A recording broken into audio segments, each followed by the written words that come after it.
A set of vectors is called linearly independent if none of them is secretly redundant, meaning the only way to combine them and get the zero vector is to use all zero coefficients. If some other combination also gives zero, the set is called linearly dependent because at least one vector is hiding inside the others.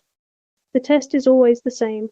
Take the combination C1 times V1 plus C2 times V2 plus and so on, up to CK times VK, set it equal to the zero vector, and ask whether zero coefficients are the only solution. Let's work a complete example in 3 dimensions. Let V1 equal the vector 1, 0, 0, let V2 equal the vector 0, 1, 0, and let V3 equal the vector 1, 1, 0. We write the equation C1 times V1 plus C2 times V2 plus C3 times V3 equals the zero vector 0, 0, 0. Now convert this vector equation into a system of ordinary equations by looking at each coordinate separately. The first coordinate gives C1 plus C3 equals 0. The second coordinate gives C2 plus C3 equals 0. The third coordinate is automatically satisfied, since every vector has a 0 there.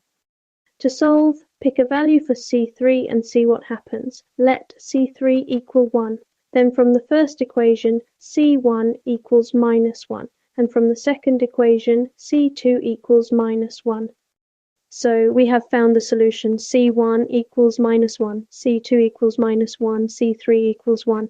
This is a non-trivial solution because not all the coefficients are 0. Since a non-trivial solution exists, the set V1, V2, V3 is linearly dependent. One of these vectors really can be built from the others. Let's check this by plugging the coefficients back in. Minus 1 times V1 plus minus 1 times Vi2 plus 1 times Vi3. Minus 1 times 1, 0, 0 gives minus 1, 0, 0. Minus 1 times 0, 1, 0 gives 0. Minus 1, 0. And 1 times 1, 1, 0 gives 1, 1, 0. Add in these together, the first coordinates give minus 1 plus 0 plus 1 equals 0. The second coordinates give 0 minus 1 plus 1 equals 0. The third coordinates give 0 plus 0 plus 0 equals 0. Everything cancels, confirming the dependence.